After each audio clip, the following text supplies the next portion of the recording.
When we comb our hair a little bit faster, sometimes our hair jumps to the comb. So, how can this happen? It's possible because static electricity.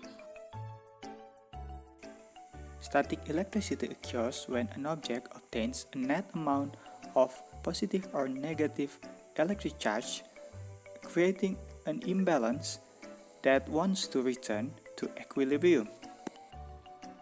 To understand about static electricity, we should start with the nature of matter. Matter is made up by atoms. Atom is made up by charged particle and neutral particle, negative electrons, positive protons, and neutral neutrons. Generally, it has equal number of each, and it's called electrically neutral. Most of matter we have is electrically neutral. If we look into the Bohr atoms model, we can see that proton and neutron are in the center of the atom, and it's surrounded by the electrons. Electron is really small, even if we compare it with protons.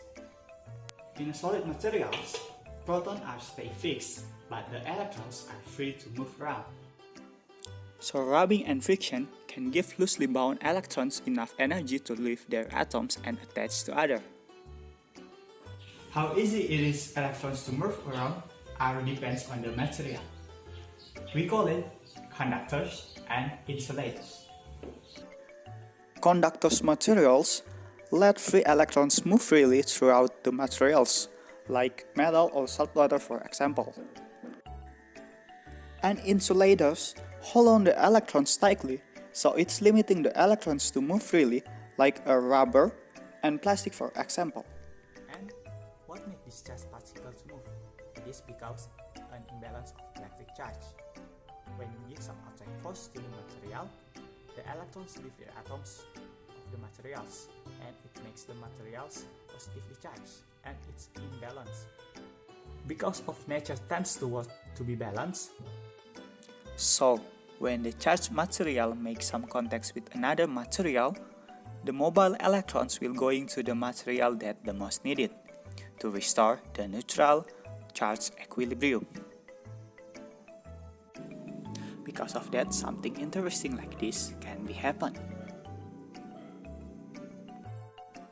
When it happens in the minor cases, it's little bit fine, but if it happens in the bigger cases, it can be dangerous.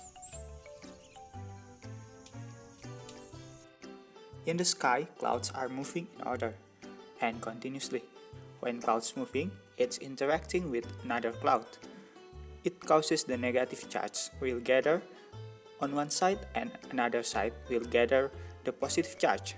Because of the charge imbalance between clouds and the ground or even human, the electrons will transfer to the earth or human body as a lightning to reach the equilibrium.